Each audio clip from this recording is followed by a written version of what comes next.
Good evening, Xavier Basketball fans. This is Jim Reeker, and this is the RaGing X Report. And it's a good day to be a Muskie. Musketeers, after a good week, stand now 11-7, 3-2 in the Big East, tied for third place. So things have really turned around. It's January 14th. We're going to review last week, look ahead to this coming week and the rest of the season. Let me bring in our key analyst, Mr. Bill Gabriel. How are you doing tonight, Bill? I'm doing great, Jim. Had a great week as a Muskie fan. Yep. There you go. All right. Well, let's cover the two games. Let me set it up for you. Georgetown was last Wednesday night, I believe. 3:28 remaining in the first half. Last TV timeout, the under 4-minute timeout. Musketeers are down 39-22. And I'm going to tell you the thoughts going through my mind is this is going to be a really long season because this team is getting beat bad at home by a decent but average Georgetown team. And if they can't win the games at home or at least keep them close, this is going to be a long season. But, of course, all things changed. Musketeers went on a 17-0 run over the last 3:28 in the first half and up to the 18:29 mark when Tyreek Jones hit a free throw to tie the game at 39. What happened, Bill? Wow. I'll tell you, the thing that happened is they made some shots. This team, all along we knew they were pretty athletic and pretty, formidable in their backcourt with the guards. But, man, I tell you what, Zach Hankins and Tyreek Jones, they showed up, had a huge game. Hankins had 23 points, 10 rebounds. Jones had 19 and 10, so they both had double-doubles, which is really a pretty cool thing to have witnessed. They made some shots down the stretch. They really hit their free throws well. I think they were 22 for 28 that game, 78.6%. Only committed 4 turnovers, which was huge because they could not afford any more than that in that game. And then probably the next really cool thing that showed up in that second half when they made that spurt was there was an Elias Harden sighting. He hit 2 huge three-pointers and gave them a lot of quality minutes in that second half. His the top of that 2-3 zone and his length, just activity level was really awesome to see. So the combination of all those factors really helped them pull off that stretch run there in the end of the game and ended up with a big W. Yeah, and you mentioned Tyreek Jones and Hankins 12 for 14 from the line. Actually, Tyreek Jones was 9 for 9. Didn't miss a free throw all night, and that's coming off, if you remember, at Marquette he was 2 for 7, and I think 2 of those 5 that he missed were the front end of 1-and-1. So it was an ugly showing up at Marquette, and that just took him out of the game in the first half. A lot of points they left out there. But Tyreek just had a great game, obviously got into the gym, worked on some things, and listened to Coach. I mean, he listened to Travis Steele. He said he knows exactly what he does wrong when he misses. He's falling back or something or not following through. He was talking about it the other night. But that was great. Yeah, Elias Harden, 24 minutes. That might be his longest. And, of course, it was a necessity because Quentin Jones, of course, did not play in that game. And, of course, he added 7 points. So, big comeback. Yeah, you look at 41 points and 20 rebounds from the 2 big men combined. Now, of course, a lot of times I look at their stats together because I kind of put them as one person because they usually don't play at the same time. But they did, maybe out of necessity, supposedly they had done it in practice, and they had kind of been pushing Coach Steele to do it. Can you go over what are some of the positives and the cons? Because it's been talked about a lot this year because they are two of Xavier's better players, but unfortunately in many people's minds they play the same position. But what are the pros and cons of Hankins and Jones playing together? Well, I think the pros of the two of them being on the floor at the same time are that you present, two post players, a bit of a matchup problem for another team that's also trying to play big. Because I think the two of them together are better than maybe just about any two that another team could put out there. Now, there's definitely better maybe individual post players, and they definitely faced one in that Georgetown game with Jesse Govan, but they limited the rest of their big men and really took advantage of them down in the low post. So that's a huge matchup for them. It's great for rebounding. It did create, I thought, some spacing things for them to be able to drive and dish in that game, which is where Hankins and Jones both benefited because they were getting, lobs and alley-oops and bounce passes for layups and dunks, which is, hey, those are easy baskets to make, assuming you can pull off the alley-oop dunk attempt. The cons of that lineup are Xavier kind of has a difficulty in matching up with people, and I think we saw that briefly in the Butler game when they were both out there.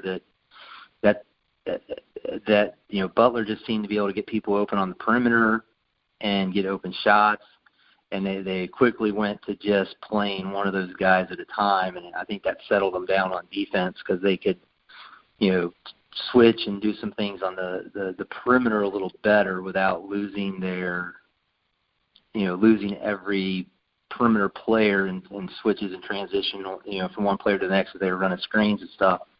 And then even when they went to the zone, they did not bring both of them in at the same time. They kept themselves, a little bit smaller and a little bit quicker. Of course, so the pros of that, they definitely get some benefits from both of them being out there, especially if they're going to put up 42 points and take down 20 rebounds. But then they give up a little bit on defense if the other team goes smaller and quicker. So then they have to be able to adjust. And I think that's what they did. They demonstrated that in that Butler game. Yeah, and I think the other thing we have to look at is they are both fairly athletic and can run the floor. I'm thinking that would probably be another downfall if you have two big men and they don't really move as well as they do getting back on defense, but they both do. Well, of course, that was the talk that, this is a new lineup and they should do this all the time. And, it was kind of interesting because they did start both, and Zach Hankins picked up an early foul, and he was on the bench. And I almost think that Travis Steele almost thought, well, I got to go with this lineup again out of necessity. But, again, he wasn't real comfortable against Butler. Again, Butler playing the one big for the most part. A lot of the time it was Joey Brunk, but there were some other guys. Nate Fowler was in there at times. And then the third guy, I can't even remember his name. You made a mention that this guy didn't think he was going to get to play today. But so I don't think Travis was sold that it was going to work against Butler because in the second half he pulled I don't remember if it was Jones or Hankins out really early again. It wasn't because of a foul. He just pulled him out and I think put Wellige into the alignment very, very early in the second half. Well, let's move on to that Butler game. What a big win that was. I got to set it again, and I kind of forgot this, but 15-17 left in the second half. They were actually down by 12 points to the Bulldogs, and over the next little over 3 minutes made a nice run and had the score back down to a 2-point differential. I kind of remember that. Brought it back to 49-47, 12:01 remained in the game. I thought to myself, okay, they're going to take this one down. It's going to be back and forth. But then Butler just went on a run. And, again, I got to be honest with you, 4 minutes left in the game. Last TV timeout. Butler's up 64-54. No real good shooting all day, really, especially from the outside. Again, I started looking at the banners, seeing when the last time we had missed the NCAA tournament was at that point. But again, last 4 minutes of the game, Muskies go on a 16-5 run, win the game 70-69. Again, what happened? Wow. Well, they, I believe when they came out of that media timeout, Xavier had the ball. I think they scored, and I can't remember if they shot free throws or if they had they made a shot. It wasn't. I don't believe it was like a 3-point shot or anything. And then they jumped into the full court. I think Coach Steele called it his diamond press, and I remember you kind of leaned over and you said, "Oh, this could be interesting," or something like that, and they immediately got I know exactly what I was thinking. They were going to beat it and have an easy layup at the other end. I've seen that happen many times, not just with the Musketeers, but a lot of teams when they throw that full court in. If the other team has practiced it and is very well ready for it, it's an easy layup at the other end. But you're right. Go ahead. I was wrong. And so, they got the turnover there, and I want to think I can't remember who it was who was trying to dribble through the pressure, which is really not how you want to break the press. And they tried to do I believe a behind the back dribble, which got poked away, and Xavier I think might have been Wellage grabbed it on the loose ball and passed it off, and they went down and got some points out of that. They immediately went right back to it, and Butler did just exactly what you said, broke it like boom. They were on the races, and I believe the point guard for Butler was racing ahead with the ball in his hand, and he kind of got caught off a little bit, and he kind of got real tight passing angle, and he couldn't really pull up and shoot a shot because, if I remember right, the Xavier player, Najee Marshall, was bearing down right on his back, and if he tried to pull up or anything, I think Najee would have just been able to alter his shot, block it, take the ball away. I mean, because he would have been trying to attempt that shot over a 6'7" dude, and that's pretty hard to do.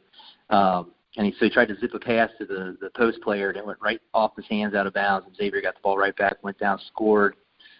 And now they're in the money because they're being down 10. Now they're only down 4, and that's when everything ended up running. They made some free throws in there, and it ended up setting Kyle Castlin for that huge moment as a Xavier Musketeer when he buried the sideline in front of the bench 3-point play that put the Musketeers in a tie ball game with the Butler Bulldogs, and the Centos Center was going crazy.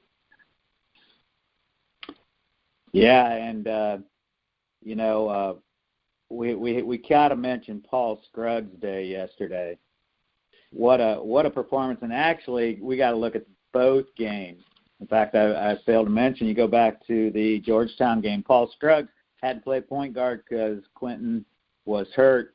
He only had 10 points against Georgetown, but he also had 5 rebounds, had 4 assists. But here was the key, I think, for Paul Scruggs, because we've talked about him in a negative way on some of these things.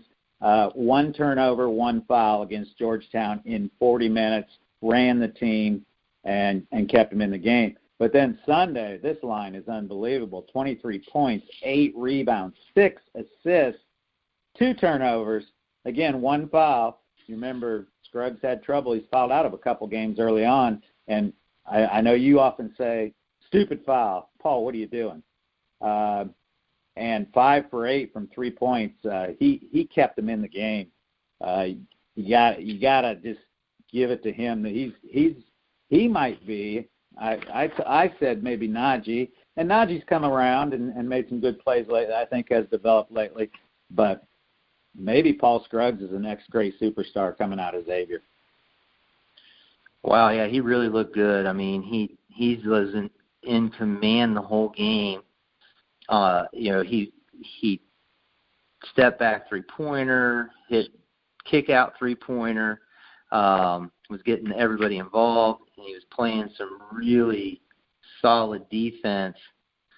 Because I believe he played all 40 minutes, and a majority of that time, he was busy shadowing and chasing and attempting to disrupt any chance that the point guard for Butler had in kind of getting his game going.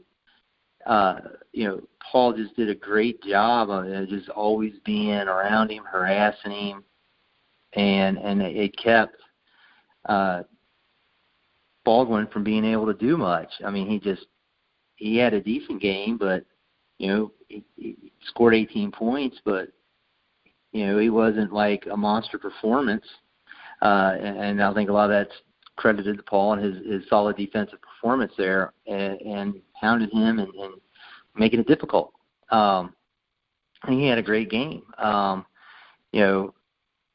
And Najee Marshall also played full 40 minutes, and he had a really productive game. And then you throw in the Kyle Castle's probably best performance as a Musketeer, and really not a bad game from the two big guys. I think Jones and Hankins, they combined for 18 points and 13 total rebounds. I think they each had 9 points, and then Jones had 7 rebounds and Hankins had 6. So, I mean, like you said, when you start looking at them as one player when they're not on the floor at the same time, that's really solid performance from your 5 spot.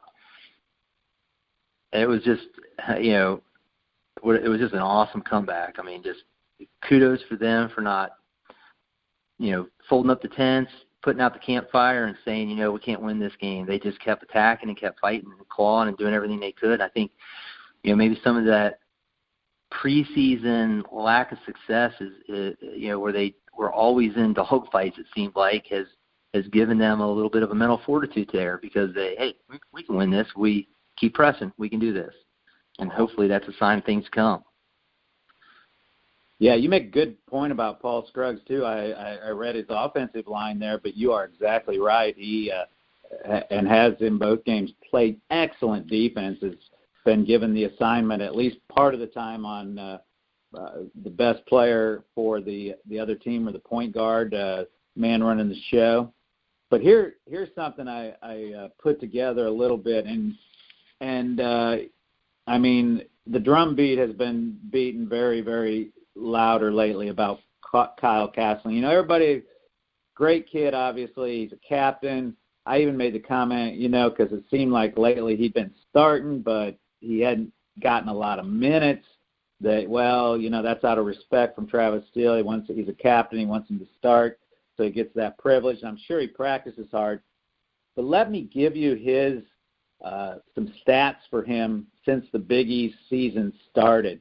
And I'll start for the first Big East game against DePaul and go forward. First game, 13 minutes, no points.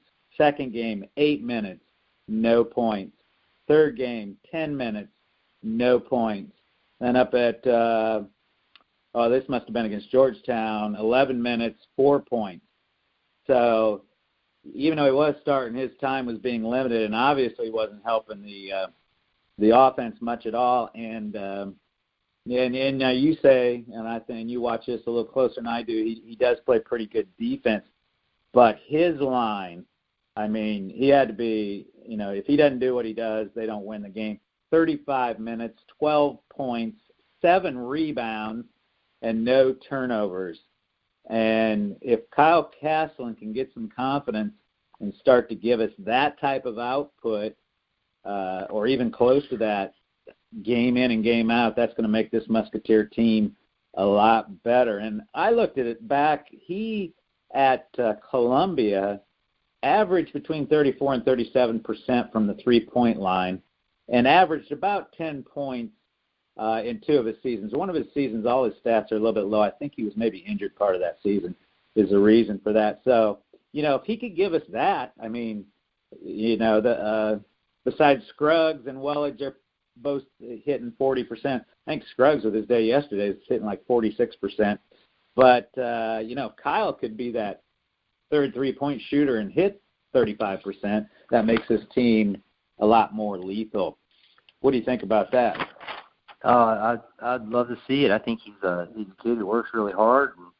And, I think from what Coach Steele said at the end of the game in the radio broadcast that, he's been in shooting extra and just he thought that was a game where he was really decisive, especially when he took the ball to the rim. Like he wasn't kind of hesitating, thinking too much.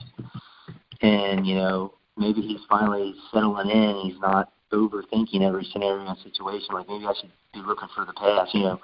Sometimes you just got to have eyes to the rim and go. And then kind of let whatever happens, happens. And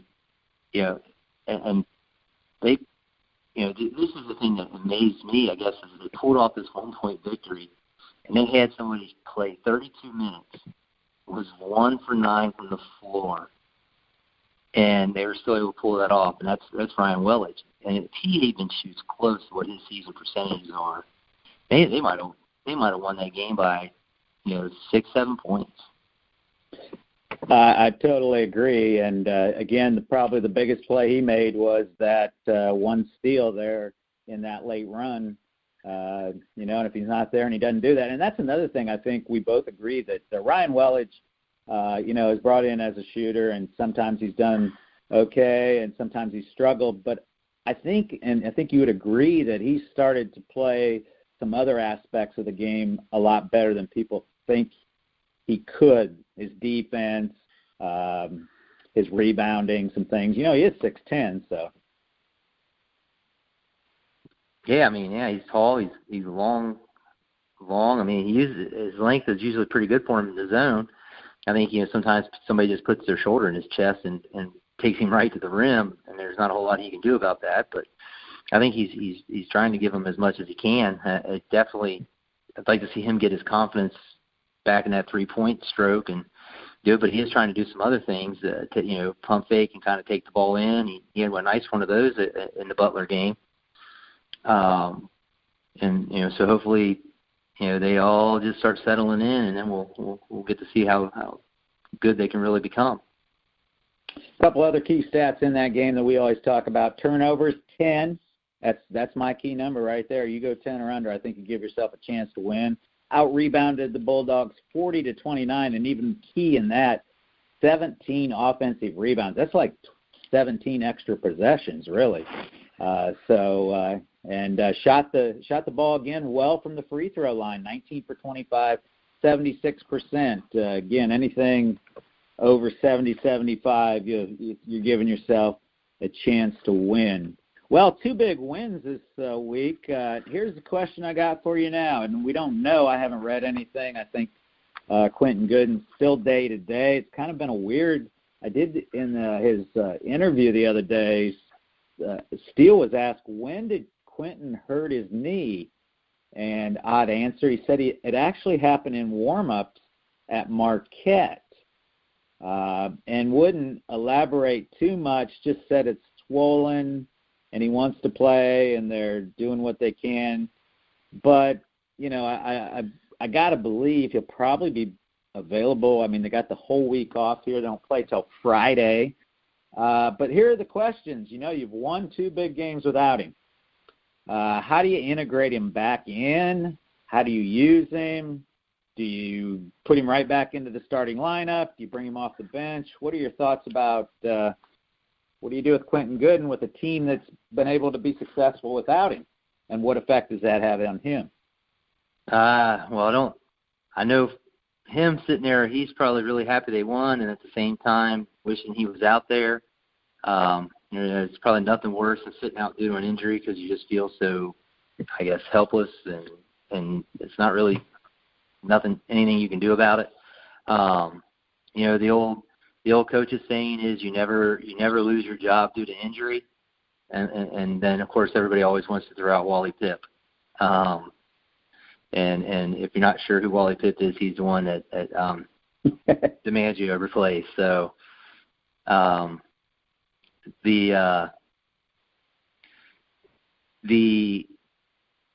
think the biggest thing for him to worry about, and I don't know if they have one of those aquatic running tubs at Xavier, and you see those at some places, but he's probably losing his conditioning.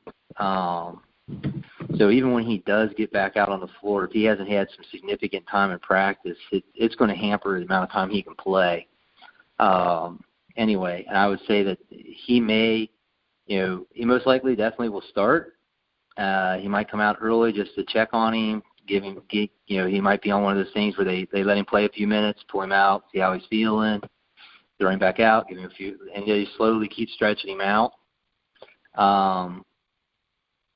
The question is do they maintain him as the primary ball handler, or if they try to, also have him maybe play off the ball some and let Scruggs continue to run with the point.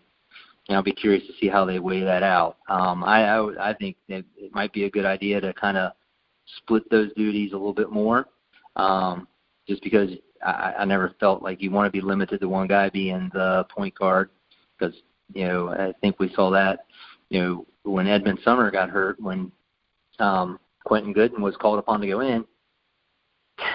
He wasn't ready, and so it's always good to have another guy ready, because it's a lot that they have to do. So it might be a good idea to just do that, and maybe he plays a little bit off the ball, two guards some. Maybe it'll free him up. Maybe he won't think so much. Maybe he'll start. He'll be able to play a little bit in that role, especially in his limited minutes, and maybe his shooting stroke confidence and stuff will improve a little bit because of that. That would be the thing I would hope for. I definitely think he's too good of a player just to say, we're going to go with these five and you're going to play kind of in a backup role. I think that he's better than that, and they're going to need him to be better than that. Yeah, going forward, I agree. I did hear Steele say, I can't remember what the word he used. It was not a word I was familiar with, some type of treadmill that he was using to try to, and it might have been something aquatics-wise. I figured it was something to keep the stress off of his knee. He is using to try to keep his wind up, but that even if you do stuff like that, I think it's hard to do that, to keep that wind up when you're not playing day-to-day and practicing day-to-day like they do in the middle of the season like that. Well, we'll find out on Friday, because Friday, of course, is the next Musketeers game, and we get to go to Villanova. And Villanova, of course, and we'll talk about the Big East here in a few minutes overall, but Villanova, of course, as I predicted, is sitting at the top of the standings, although they're not your dad's Villanova. Although they stand at 13-4 and 4-0 in the Big East, I really don't think they're much in the running to win a national championship this year, although they have cracked the top 25. They're, I think, 21, 22 in the two different polls this week, so they are getting some recognition. And again, I think it's I attribute it to Jay Wright. But what's your take on the new Villanova team that we will be seeing on Friday? Well, the Villanova is they're just seeing what we talked about in our Big East preview episode. That they're going to they're going to win, and they're going to be, because they're so well coached by Jay Wright, and they've opened up the Big East play at 4-0, sitting alone in first place. They have two excellent senior players who are really carrying the load for them. Phil Booth, he is playing really well. I believe that he's had a game where he's hit 6 3-pointers, and I think that was in their opening Big East win. And then just this past week, I think they played on Sunday against Creighton. he scored 28 points. And then Eric Pascal is playing really well. He's also, a senior. And so the two of them are really doing what it takes to lead the team as their younger, highly touted young players learn and develop and grow, and are starting to prove some. But those two are definitely a nice steadying presence to have for the team to hang their hats with. And so some of the younger guys like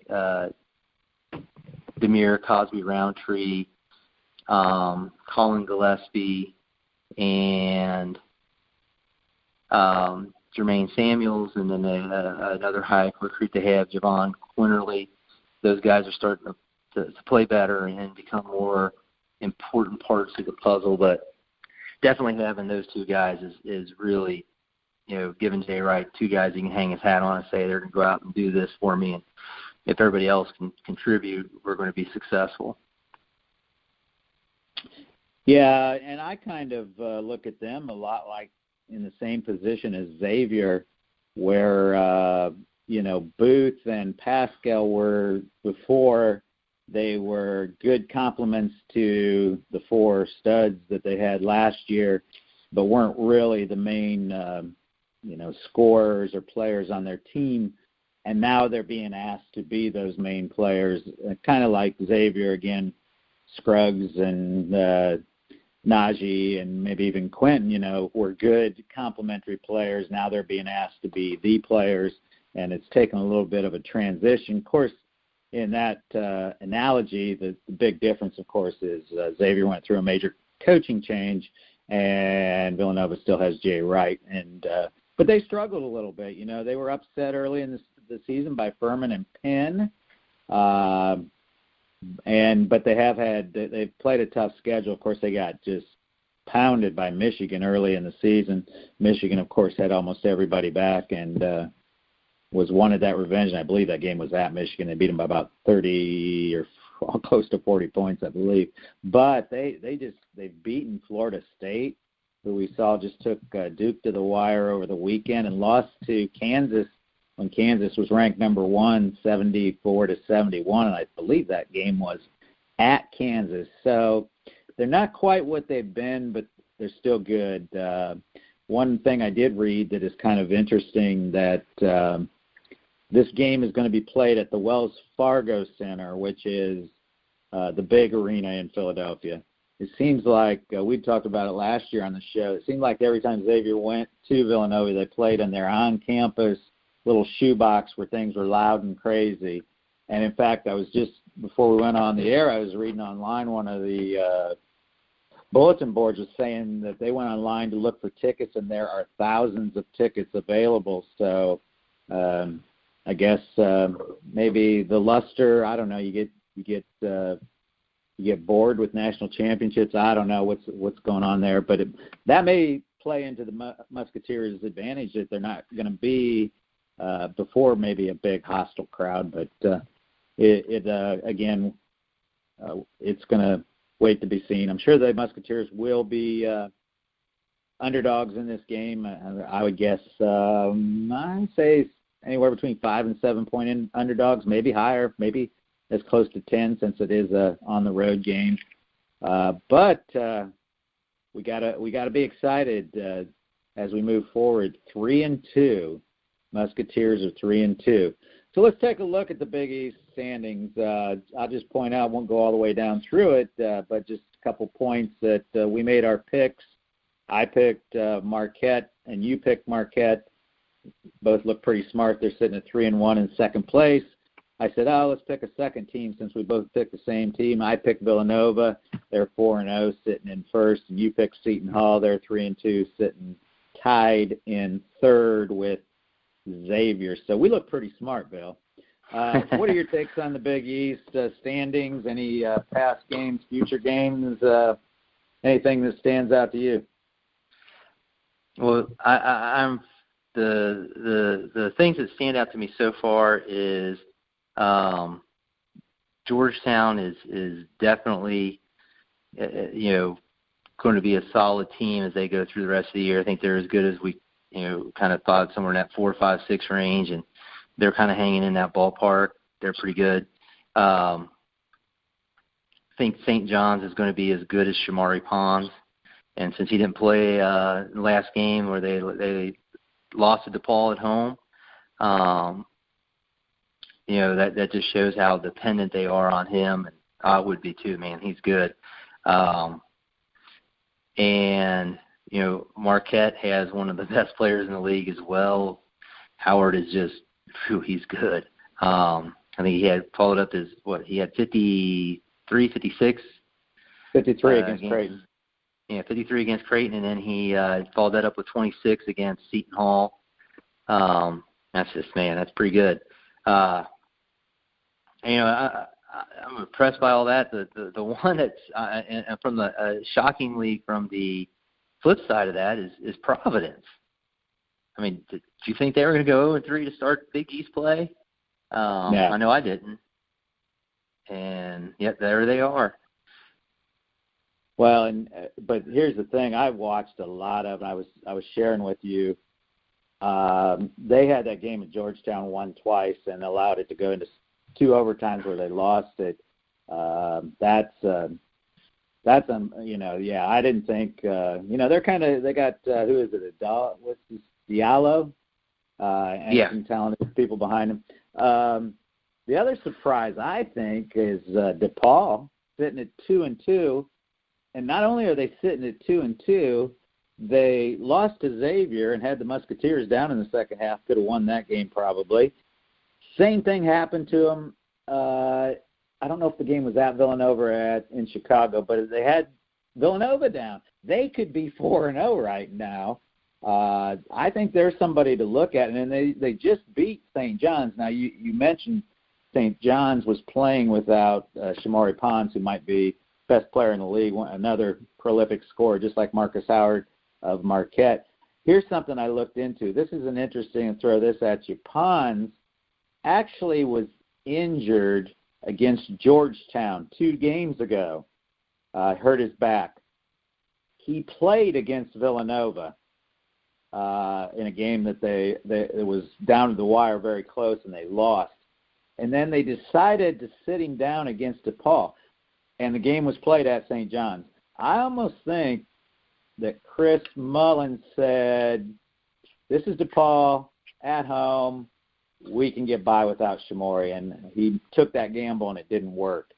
But those 2 big guys for DePaul seem to be getting better every day, and they got the Strus, I think, Max Strus, who's another good scorer, can hit from anywhere on the floor, create his own shots. They're gonna be a force to be reckoned with. In fact, one of the thoughts I'm thinking, Xavier got them early on the road, and maybe that's good because playing them at that place later in the season might not be an easy task for anybody in this league. But here's the other thing I think we both said in our previous show, that this league is just going to be, every game is going to be big. And I don't know how many teams are going to go to the NCAA, but I think they're going to continue to be bunched together. Yeah, here's a game coming up. Seton Hall at Providence tomorrow night. Now, Seton Hall, of course, is tied for second, but you got to think Providence is ready to win a game, and they got one at home. That's going to be a great game to watch. Then the other big game tomorrow, another one, Marquette. Again, we both think maybe the best team in the league, but they go to Georgetown tomorrow. And Marquette sometimes doesn't play very well on the road if they do have a fault. And one other point I'll make is that 53 points by Marcus Howard against who was that again? Oh, it was against Creighton last week. That is a Big East record. Think about that. All the great players that have played in the Big East since 1979, 53 points in one game. Now, it was an overtime game, and actually I think he scored 13, 15 points in the overtime. But still, that's quite an accomplishment by Marcus Howard. Well, anything else about the big? It's going to be exciting, Bill. It may not be quite the quality we've seen in the last few years, where I think it was 6 teams maybe 2 years ago and 5 teams last year went to the NCAA. Again, I don't know if that many will go, but it's going to be exciting. And you know, there is no step poor child at the bottom that's just going to get beat on. You know, Butler 1-3, Creighton 1-3. You know they're going to win some games. They got some talented players, especially when both those places, Butler and Creighton, are 2 of the toughest places to go and win.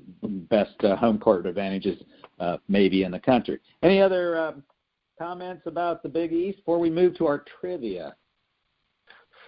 Wow, I mean, I was just listening to you talking about those great games coming out this week with, you know, Providence. They got Seton Hall, and you got Georgetown, Marquette. And I'm looking, you know, well, you got, you know, 1-3 Creighton against, you know, 2-3 St. John's on Wednesday night.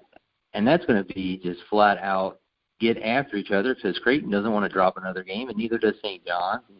Then you got Butler and DePaul on Wednesday night, and you don't think those 2 are going to be scrapping it out because they don't want to drop another game and fall farther behind anyone who might win on the upper end. Man, it's some good basketball. I agree. All right, you ready for some trivia? I am. I got 2 trivia questions. One very recent history, one big picture history, long time history. First one, Musketeers right now in the Big East are 3-2. Last year, Xavier Musketeers, Big East regular season champions. Have to remind everybody of that. After 5 games last year, do you know what their record was? Were they 3-2? They were 3-2. Didn't quite remember it myself, but actually won the first 3 games, then got upset at Providence, and then turned around and within a couple days played at Villanova and lost. We're 3-2. Of course, from that point, they didn't lose another game till February the 17th when they had Villanova at home. Boy, it'd be nice to see another run like that. Yeah. Not sure that's going to happen. But again, just to put it all in perspective, last year's great team, they were sitting at 3-2 at this point, so anything can happen. And here's a trivia question. A lot of times I go into the Cintas Center and I look at those banners across the end of the gym there of the Big East. Do you know that 8 of the 10 Big East members, current members of the Big East, of course there's been a lot of teams in and out of it through the years, some great programs like Syracuse and West Virginia, and of course our hometown Bearcats here actually spent some time there. But of the current 10 members, do you know 8 of them have been in Final Fours? My question for you tonight, one of them's pretty easy. Let's see if you can come up with the other one. Who are the 2 schools who have not made the Final Four that are current members of the Big East? 2 schools who have not made the Final Four. Well, besides Xavier, right? Yeah. So you've got to come up with the other one. Other schools who've not been there. Let's see.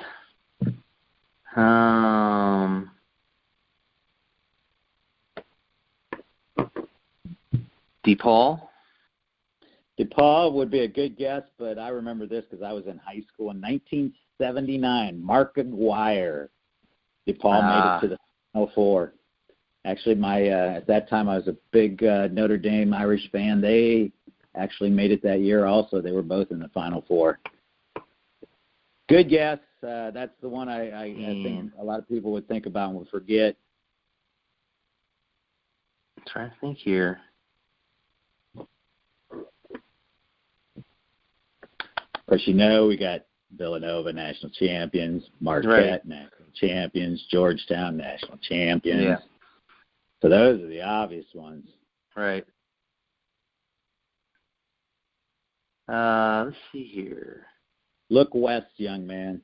I was going to say, what about Creighton? Creighton has never been to a Final Four. Yeah, the other ones, Providence, a lot of people forget about them. That was early 70s. They made it. Of course, the Butler Bulldogs made it before they were members of the Big East. In the last couple of years, they made it to the final game, actually, 2 years. St. John's, you got to go back to the Chris Mullen years, but when he was there, that would have been, I believe they were there in 76 when the Indiana Hoosiers won it with the last undefeated season all the way through the regular season and tournament. So, all right, my questions are going to get harder. You're a seasoned veteran now, so I'm going to start to challenge you. So, all right. Well, we want to thank Mike Goodpaster and the Grueling Truth Network and all the platforms he puts this broadcast out there, and thank all the fans that come and listen to our take on our love. The Xavier Musketeers gets us through the winter. So any last thoughts before we sign off, Bill? Great week to be a Muskie fan. And let's keep it going. Let's say, go Muskies. Go Muskies.